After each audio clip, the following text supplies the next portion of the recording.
Okay,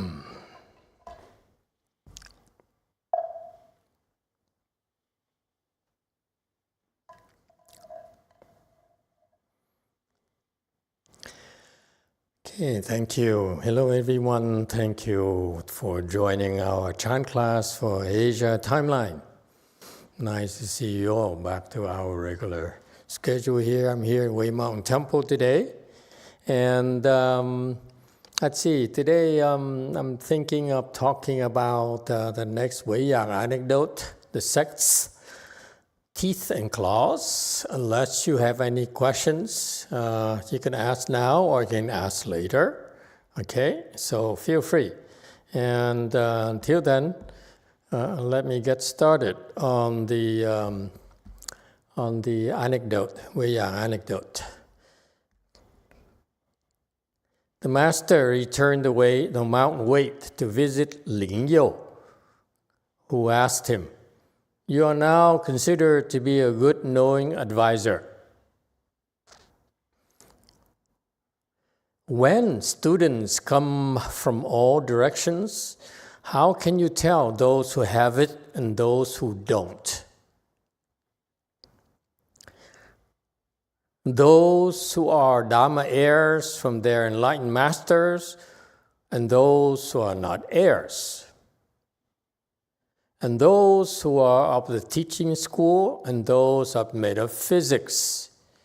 Try to say something for me to see." YongHua replied, "I had a little bit of experience about this. When I saw monks coming from all directions, I raised my whisk and asked them, 'In your places, is this still being expounded or not?' I then continued, 'Put this down. What do the elder masters in all directions think?' Lingyou praised the master and said, 'From olden times, this has always been the Sect's teeth and claws.'" And that's the end of the anecdote. It's kind of long, so that's why I thought I'd get started today. Any questions? It's clear to all of you, right? Is what it means. I noticed that monks and nuns like to quote these anecdotes, and usually I saw that their explanations, or the explanation are a little bit off, or they don't quite penetrate the meaning of the anecdote at all.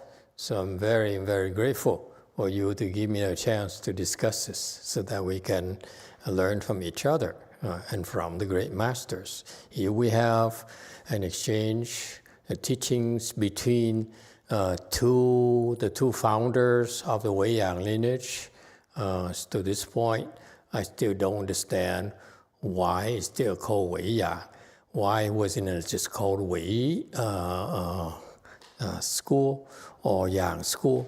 It has to be YongHua Chan school. This is kind of interesting to me. I still don't quite understand. Okay, it was way beyond me. That's why I didn't quite understand what's the difference between Master Wei Shan and Master Yang Shan, to the point where the sages of old decided to call it Weiyang Chan school. That means that each one of them transmitted their own particular brand of Chan school to the Chinese. Okay, that's why it had to be called Weiyang Chan school. All right. All right. So here, also a wonderful thing is that Master YongHua had the opportunity to go back and pay respects to his teacher. Okay, it's a lifelong relationship. Once a teacher, you're always a teacher in Mr. YongHua's heart. And so I'm sure it's more than just learning, more than just social visit. It's very, very close relationship, if you will. There's a close, very close teacher and pupil kind of connection. Okay, And it's built up over the years. It got deeper, the bonds got stronger. It's a wonderful, wonderful condition. And that's one of the reasons right there. I just answered myself. One reason is that the strong bond between Master Wei Shan and Master Yang Shan. There's no jealousy. There's no fear that now that you are famous, will you be more famous than I am? Will you have more students than I do? Will you be richer than I am? Will your temple be bigger? And so forth. Will I get sink into oblivion where you get higher and higher? There's no such thinking from Master Wei Shan. And Master Yang Shan, on the other hand, I can tell you this myself, that there's always this gratitude that he knew that his teacher went all out to teach him. There was no holding back at all from Master Wei Shan. Master Wei Shan saw his Master Yang Shan's potential, and he says, this is a real asset to the Chan school. So I'm going to give it my all and help him, polish him up, and train him so that he can be a great teacher. Okay? There's no jealousy, no comparison, there's no fear at all. Isn't that cool, the relationship? That I can tell you. Okay? How do I know that? Because that's what I saw in Master YongHua. Okay? That's how he treated all of my generation. There's no fear. Well, maybe we're too low compared to him, so we'll never be able to catch up with him, let's face it. Okay? He knew our levels. Thank you. Already. So this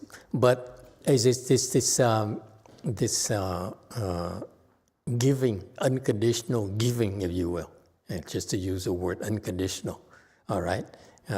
So I know that seems to be the spirit of the great masters in the Wei Yang Chan school. And so that's why I know it's probably originated from the relationship between Master Wei Shan and Master Yang Shan. It's a wonderful relationship. Okay? Your husband, your wife may leave you, but these teacher and student relationship, they would never be influenced. Nothing can get in between them. And they stood the test of time. They went through a lot of trials and tribulations, and they stuck together, and they had this bond here. It's so wonderful. So this is why when I see that the master returned to Mount Wei to visit Lingyo, my heart felt so good.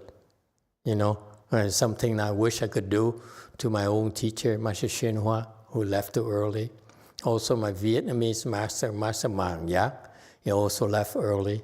Okay, I wish I could pay them a visit and just to say hello. Hey, teach, how you doing? How's your knee feeling? Can you still walk? Can you still sit? In our school, it's full lotus. Can you still sit in full lotus? Masters? All right? So it's nice, let me tell you. It takes a lot of blessings. It's wonderful that you have two great masters still alive at the same time. You can tell that the Chinese have a lot of blessings. It's very rare indeed, okay, to be able to find two great teachers you can learn from. You can tell how rich the Chan culture is, the Chinese Chan culture is. So anyway, so there's a special bond here I really liked. And Master Lingyo, always being true to a teacher.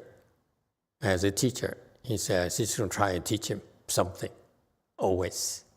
Yeah, the teacher. So that tells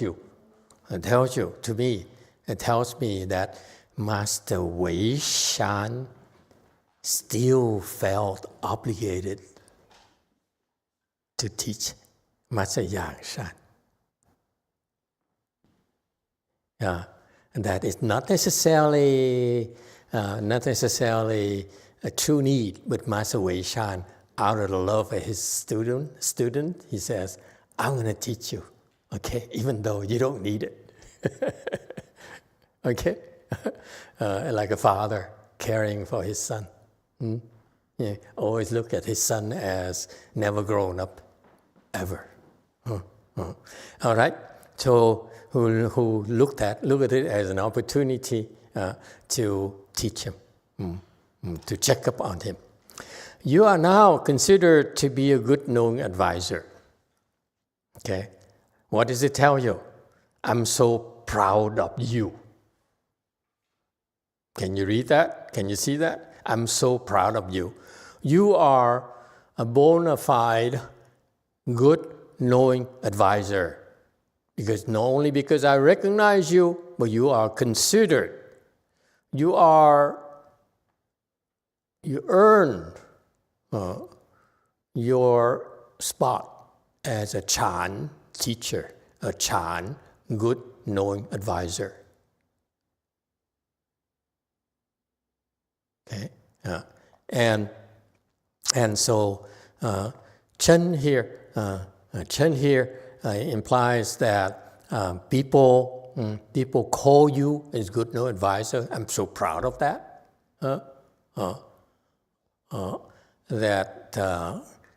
That people praise you.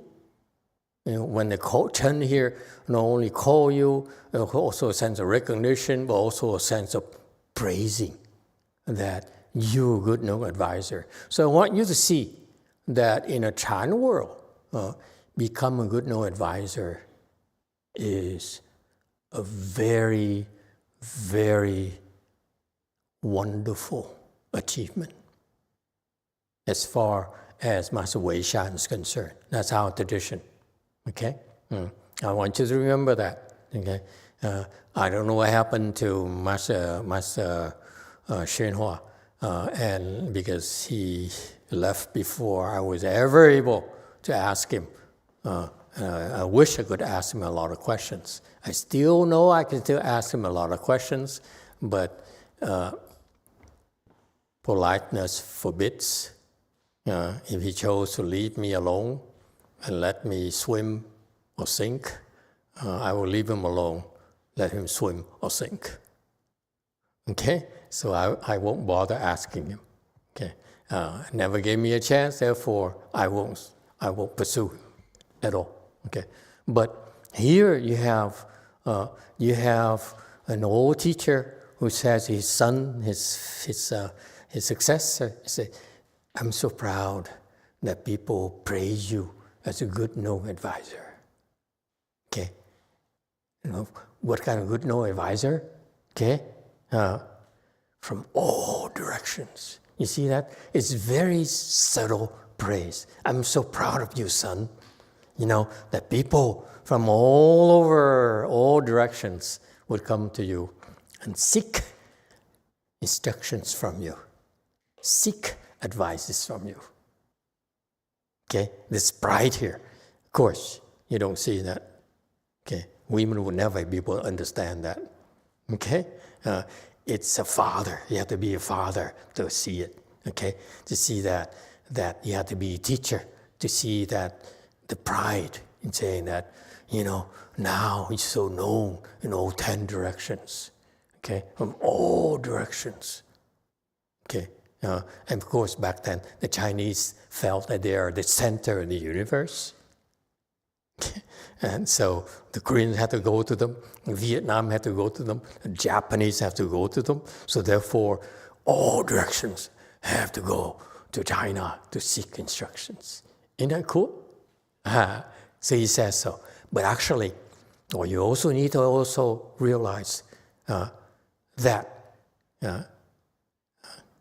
or it's hot. So if you see ants, it's usually because there's food there. Yeah. So you best take a vacuum thing and suck them up.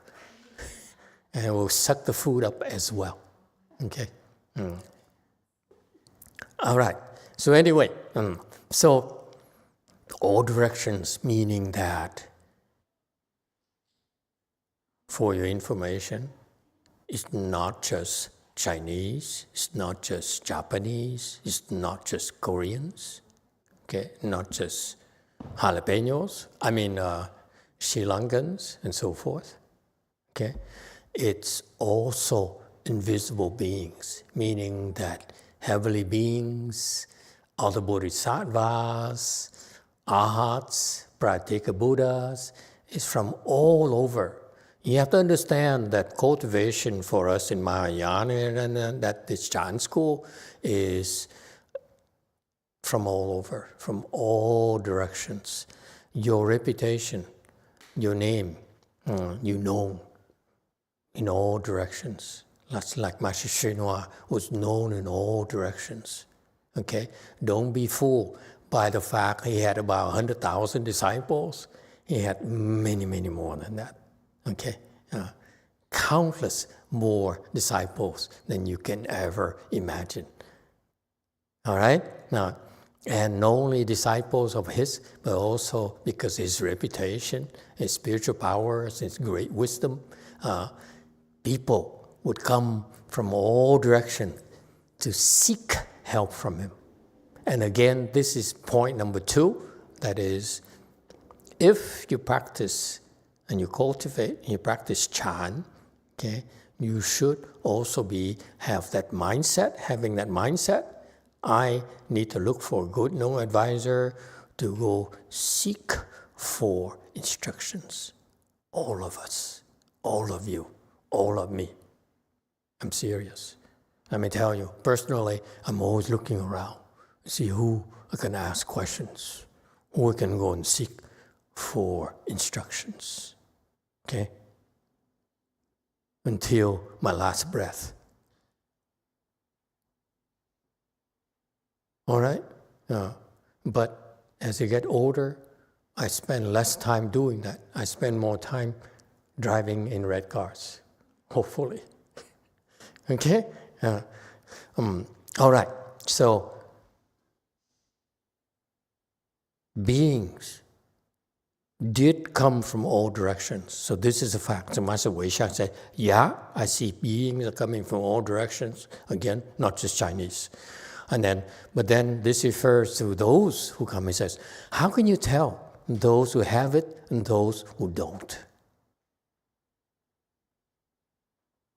Okay, so point here is that as a teacher, you need to know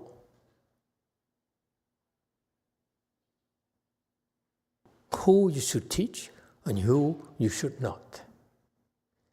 Those who have it, okay, you should teach. Those who don't, you have to treat them differently.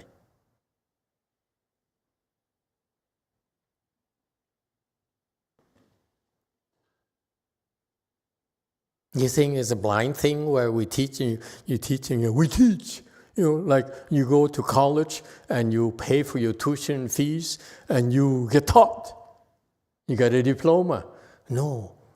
In a Chan world, there's a selection process, folks. They said they need to look at you and said, you don't have it. You have it. Isn't that cool?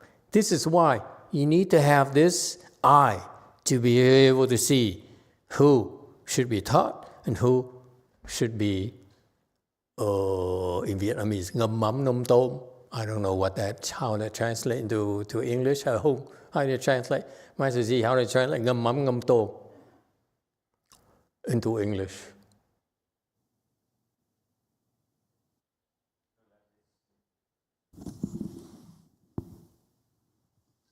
You're not a cook, clearly. Hung, are you a cook? How do you say, you translate ngâm mắm ngâm tôm? Sorry, Master, I don't know. Not a cook either. God, The Vietnamese who cultivate here, none of them are cook. How about you,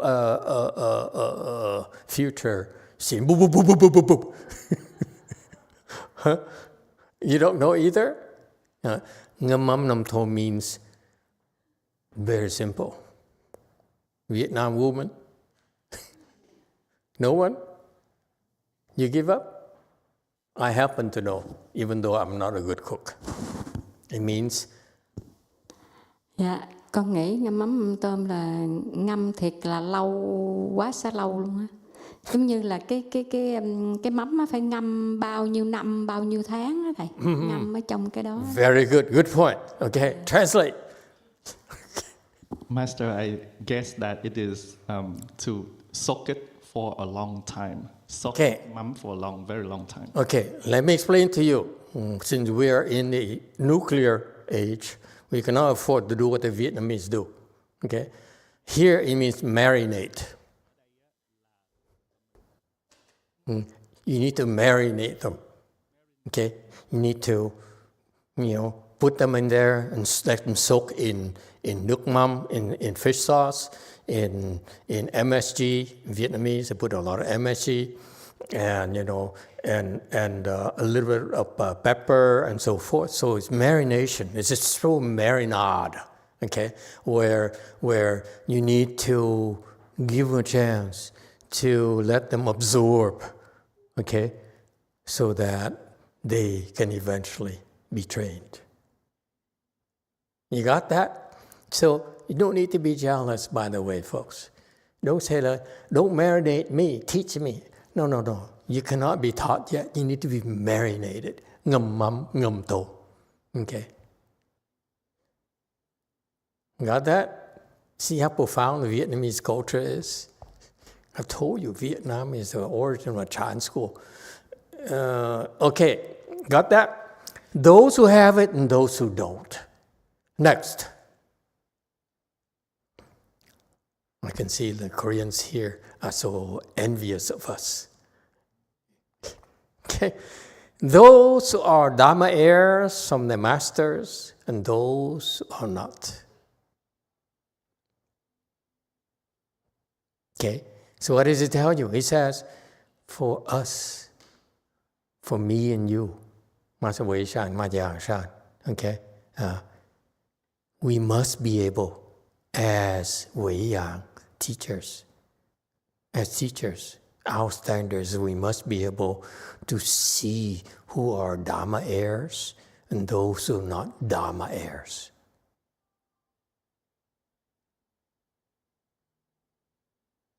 Okay?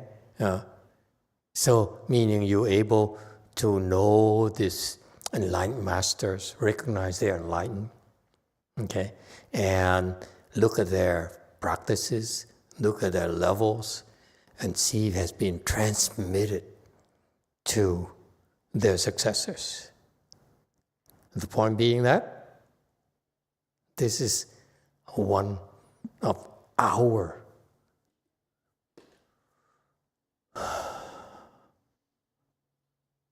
important work.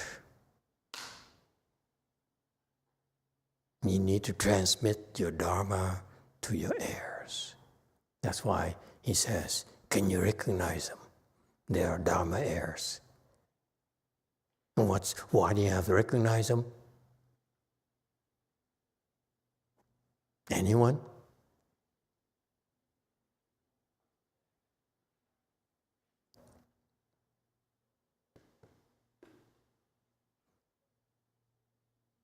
So that in the case they're deported, you will help them establish schools in other countries.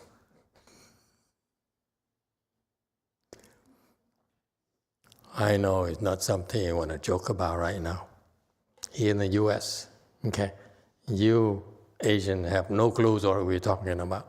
Anyway, Dharma heirs meaning that these masters, okay, this is a very important point I'm trying to make here, is that these enlightened masters chose their successor already, okay, and therefore we should not be jealous, we should not try to recruit them, Okay?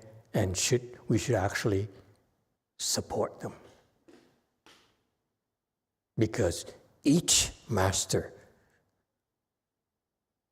comes to the world for a specific reason, for a specific purpose. Okay? For example, my experience has been that Master XC, is he still alive at DTT? Master XC, are you still breathing? Yeah, he's breathing. Okay. Still. Okay. So that's why when we were at Blue Mountain Temple, I said, you should go back to Vietnam. And, I think if they look at you, I didn't tell them this, if they look at you, they would say, I like you to be my Dharma heir. Because I'm looking for someone to transfer my knowledge to. And sure enough, his grandmaster transmitted a lot of things, right? Did you live with the grandmaster for a long time, Master Old Monk?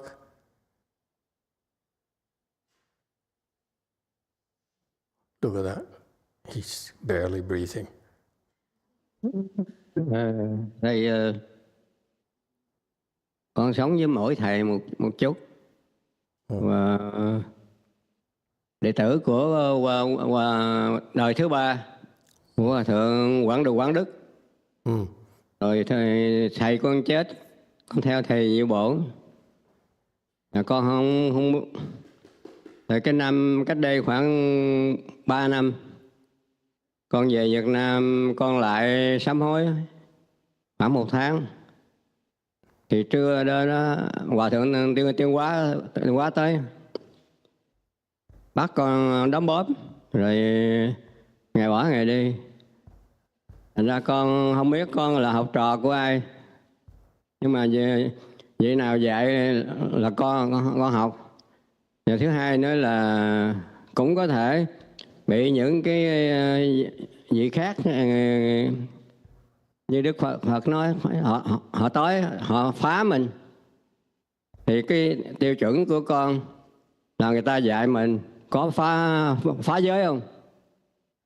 Thành ra con thấy đúng là con học.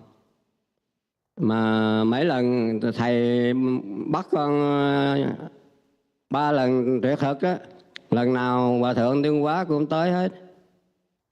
Thành ra con coi những cái vị đó là tới để giúp con. Thành ra con rất cảm ơn, kể cả đối với thầy. Thầy cho con xuất gia, thầy dạy con những cái chuyện đặc biệt. Thì con luôn luôn biết ơn thầy.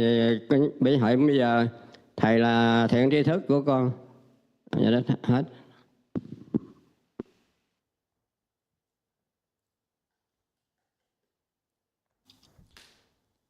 Hello, Master. So to me, each master teach me a little bit of things. I am the 3rd generation of Venerable Quang Ta in Vietnam, and when my master passed away, I followed Master Yu Bom. So 3 years ago, I went to Vietnam and bowed in repentance. And about a month later, Master YongHua came and asked me to massage him. And so then after that, he went away. So I don't know who am I student of. So there's who's going to teach me much. Those who teach me, anyone who come and teach me, I all learn from them. Also, other people can come and try to break and cause trouble for me. But then I see my standard is those who not to see if they actually teach me to break precept. If not, then what they taught is right for me. So 3 times when I fast, I always see that Master YongHua came, and therefore whoever teach me, I really appreciate it. Master also helped me live the home life. Whatever Master teach me, some of the special occasion, I always grateful about your teaching. Okay, the Vietnamese system is very messy. Not only him, he studied from the 3 masters, 3rd generation and so forth, from the burning monk, Master XZ here, among my other nuns actually are second generation. You realize that? He's ordained, Master XZ and XX, right? The whole group of you were ordained by the younger Dharma brother of the burning monk. Okay, and so therefore, in the Vietnamese system, they're very, very high. They rank way up there. Okay, I am sort of like maybe third generation or fourth generation. Okay, and I shouldn't have done it. Now I don't know how to deal with these people, because if any time I'm not happy with them, I say, hey, watch it, Junior. Okay, so they would put me in my place. This is problem with the Vietnamese system. Okay, you Chinese people like this too much. Korean like this too much. Yeah, it's very messy here at BLI. So yes, I do realize the mess I created for myself. But my point being that the old abbot was sent back to Vietnam since Lu Mountain Temple and to collect the Vietnamese mantra things. Okay, and was sent to his Grand Master. And it turns out, and this is for in terms of poetic justice, Master XZ outranks Master XC, right? Because he's third generation like me. I'm probably third and fourth. Okay, whereas Master XZ is second generation. Master XX is second generation. So they outrank him as well. Outrank the old monk as well. Okay? So that's a mess. All of a mess. But regardless, in spite of this Vietnamese mess, the point I'm trying to make is this. His Grand Master, so that's was recognized him as a Dharma vessel. That's why the Grand Master taught him, okay, and he followed them. He followed his Grand Master after his master died. But it turns out that it's only after he was sent back from the U.S. to the Vietnam, the second or third time, that's when his Grand Master realized that, oh wow, I do have an Dharma area. I need to pass on my knowledge. So how do you know that? He didn't talk to me, he didn't tell me, he didn't thank me, but actually what he did is that I have my book, my notebook has all the notes of my dharmas I learned, I collected over my lifetime. Okay, this goes to the old abbot.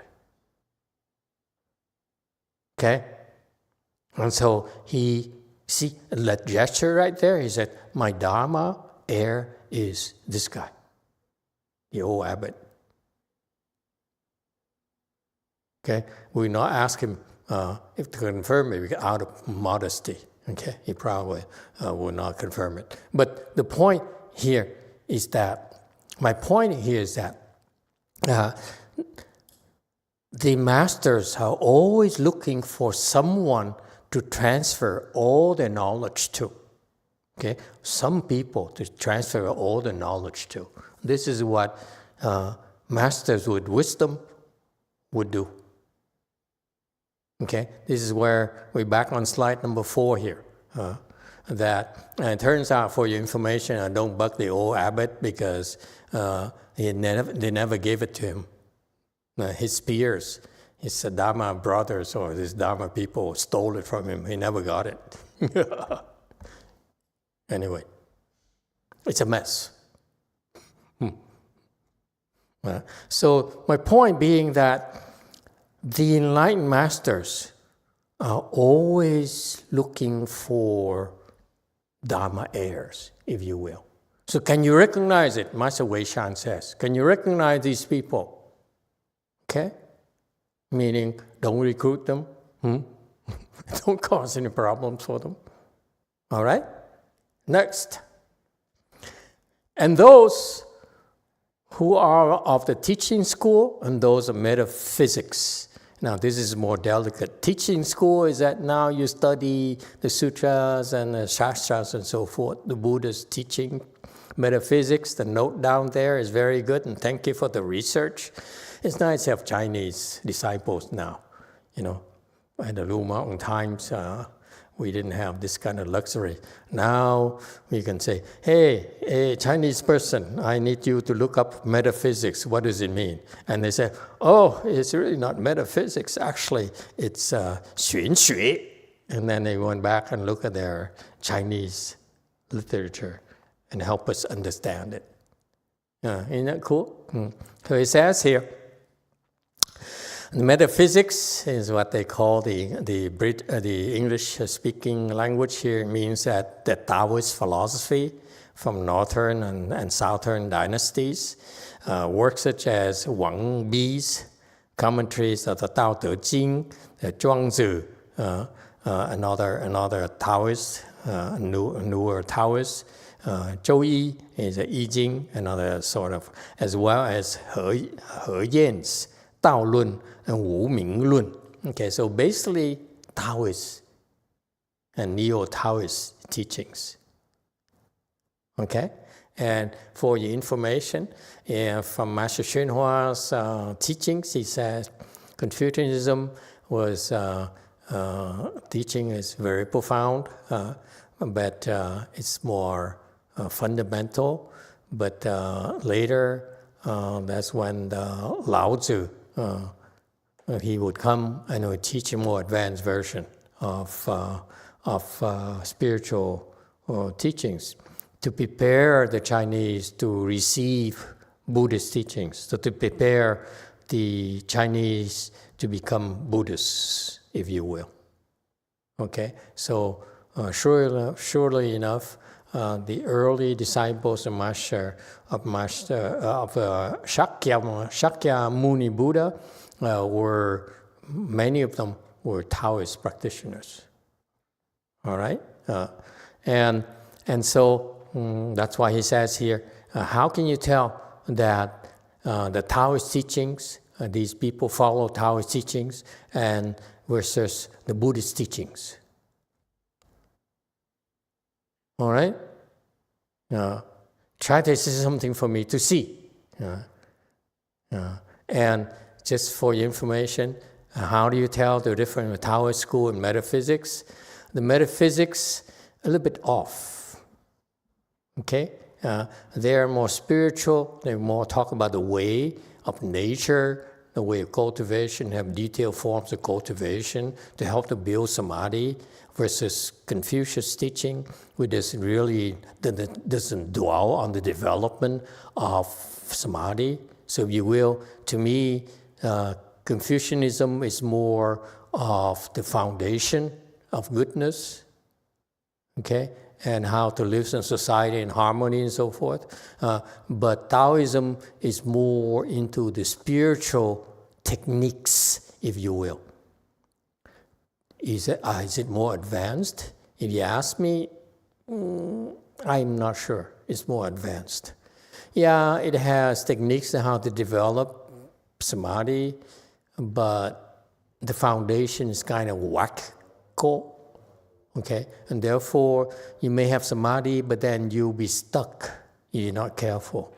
Whereas in Confucianism, you don't have samadhi, but your foundation is much more solid. And therefore, to me, you may be behind, okay?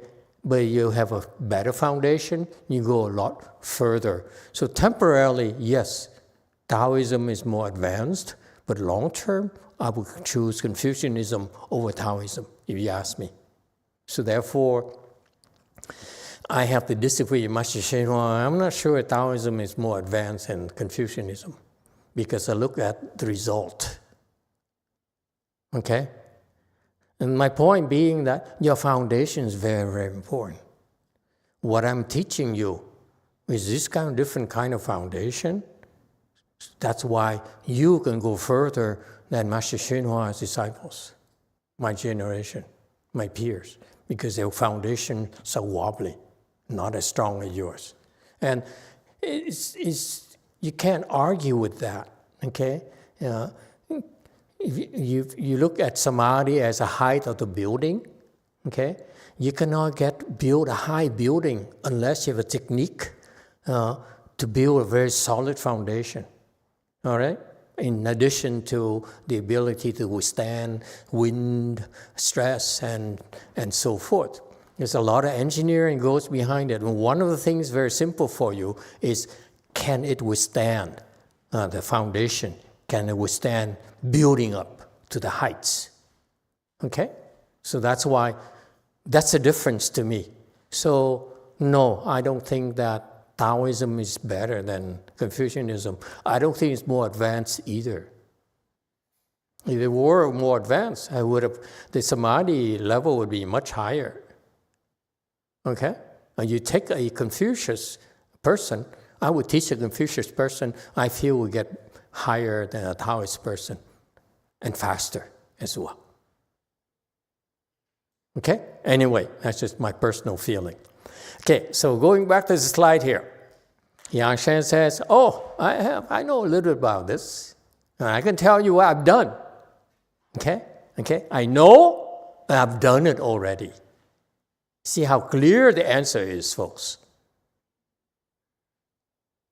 I have a lot of Vietnamese people. I have a lot of Korean people. And they don't talk like that. The Koreans, they would say, yes, Master, I know. And they stop. I said, go on. Same thing. Vietnamese say, of course I know. What do you think? I'm Vietnam. I know everything. Okay? And they stop. I try to teach them, this is how we Chan people talk.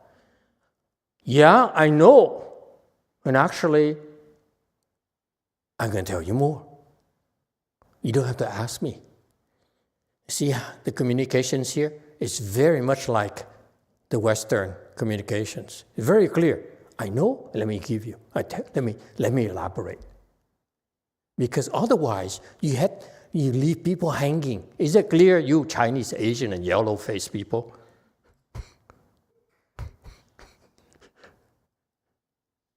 There's no white people here except for one. Well, you can't fault him for being here. Hey, Daniel, you citizen? Okay, good. I'm not worried then. Okay, all right. And so, I know, and so they talk and they clarify. Okay, next. When I saw monks coming from all directions, and this is my experience, okay? Yes, they did come from all directions. He confirms, yes, Master, you're right. They did come from all directions. You should be proud of me. You see, there's no fake politeness. Oh, no, Master, I'm really not famous. No, I'm just very old, very, very small-time teacher. I cannot be like you. You're the one who's famous, not me. That's what Frances would say to her master. Okay? No, Master Yang sounds very direct. You're right. And let me tell you. Okay? What happened to me? All right? Isn't that cool? See, the kind of relationship they have is very direct. There's no politeness. There's no false obscurity and, no bragging either. Very factual. Because there's clear mutual respect. There's no manipulation. There's no scheming. There's no jostling. Okay? It's very direct. This is Chan, folks. It's not Catholicism. Got that? It's my show. Shut up. Okay? I saw monks coming from all directions. I raised my whisk. Okay? He's right-handed. Okay? And asked, where you came from, is it still being expounded or not? Whisk here, meaning you speak Dharma. Typically, again, Chinese people, correct me if I'm wrong, the whisk is back then was used as to the master would, the great master would hold a whisk here in the chest and say, I give Dharma, I speak Dharma to you. All right? That's a sign I'm speaking Dharma. I'm a Dharma speaker. So far, so good. Is it still expounded or not? Okay? Is the Dharma still spoken, explained to you or not? And then I continue. You put this whisk down. What do the elder masters of all directions think? And if there's no Dharma being spoken, what would the peers, the other enlightened masters think? What would our ancestors think?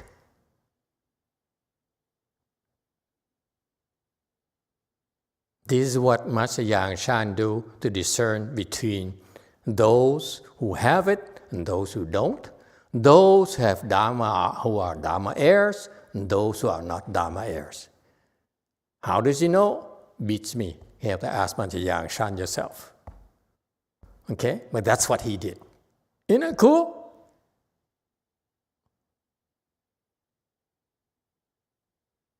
You want more? I'm not going to give you more. Okay? Just be happy, satisfied. I gave you so much already. So far, so good? And cool? I want to see that world, the Chan world, and the Wei Yang. Chan world is so cool. It's so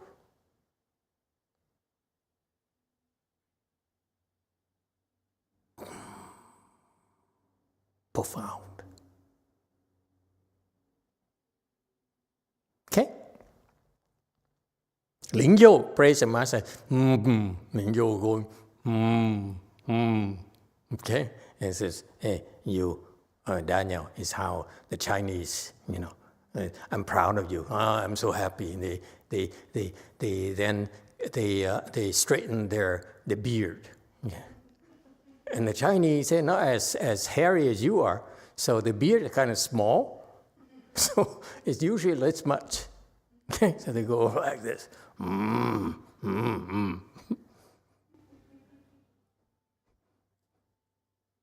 Okay, from olden times, this has always been the sect's teeth and claws.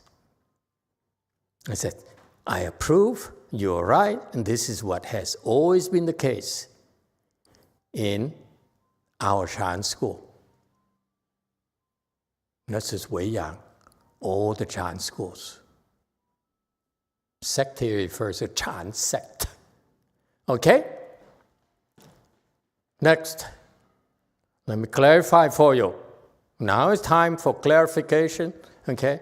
This is because I asked for research from my Chinese disciples, what is this sect's teeth and claws? And this is what they got. They did the research, and then they found it on the Paranirvana Sutra in the Lion's Roar Bodhisattva chapter. This is the Nirvana Sutra, is complete teaching, the final teaching of the Buddha before he died. So he said, before I die, let me tell you everything I wanted to tell you. You need to know. So that's why the Nirvana Sutra is considered to be very advanced for humans. In the Nirvana Sutra, it says, good man, just as a lion king knows his own strength, has sharp and pointed teeth, claws. Good man, the Tathagata with the wisdom of perfect enlightenment as sharp teeth and claws, the 4 as wish completions, and the 6 paramitas as body, his 10 powers are mighty, with great compassion as his tail. Okay, and then the next is explanation.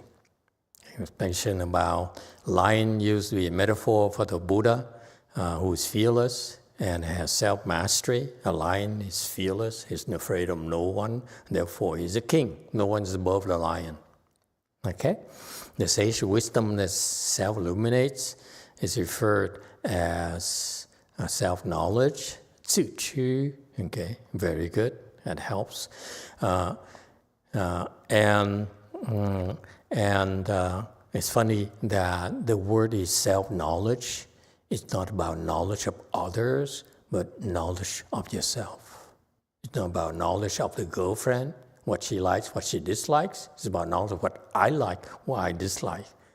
Isn't that so American? MAGA, never mind. I forgot. I'm Democrat country. Sorry. No MAGA. Okay, not funny to the Asians. Okay, the practice, the 6 paramitas is described as a body. Okay, so when you practice paramitas, you build up your body. Okay, that's how eventually your body will be perfected by your practice of the paramitas. The 10 powers are described as strength. The Buddha has special powers. There are 10 different kinds of powers. They're unparalleled. Only he has those 10 powers. And therefore, the Bodhisattvas, many of them have some of the 10 powers, maybe all 10 powers, but not the same kind of strength as the Buddhas, if you will. Therefore, in a way, this Buddha's power is supreme. And the Bodhisattva's powers are being honed, are being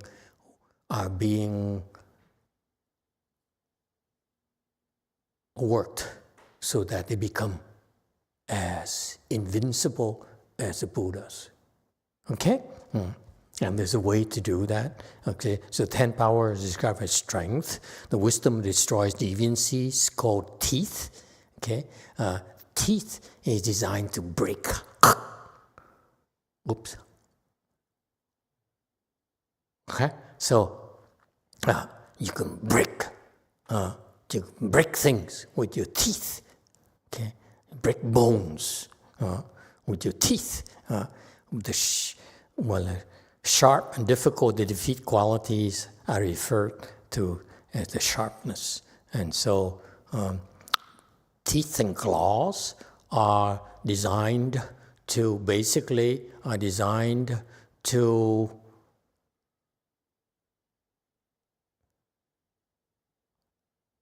destroy the opponents, like a lion using his paws to swipe at Daniel. And half of Daniel will be gone.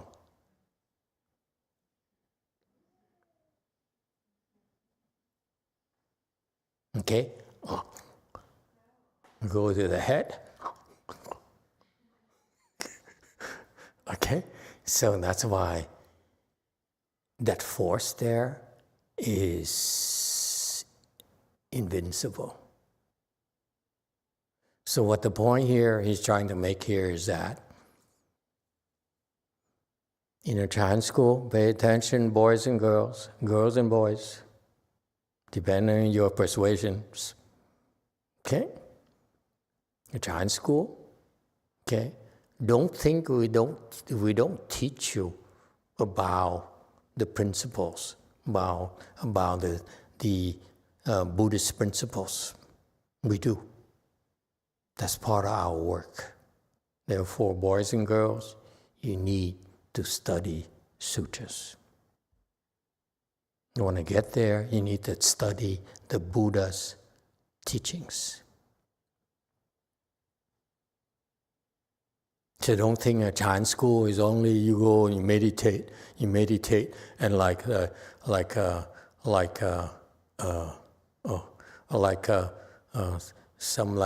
heard of, because I'm always curious about some Hinayana teachers in Thai and Vietnam and so forth. The Vietnamese went to Thailand and learned how to do it. And this, I remember early days, it's Vietnamese 4A, 4-stage Arhat. You bring it back, the technology to train his disciples, where you have small huts, you meditate all day, and then you write a report on what your Sin Te, your mind comprehension, your understanding is, and the master would then make some comments. Okay, no, the master has to teach. Okay, because that's the most important part. If you read it and you understand, your understanding is not as profound, it's not good use of your time. Your master will help you penetrate the depth of the Buddha's teachings. Okay, just like when I here in the U.S., when Jumi starts going off, you notice what I did? Instead of chasing after her and saying, Jumi, this is wrong, I just say, stop. Let's not go there. You notice that? Jumi, are you grateful? I'm saving you time? You're welcome. Okay, don't answer that.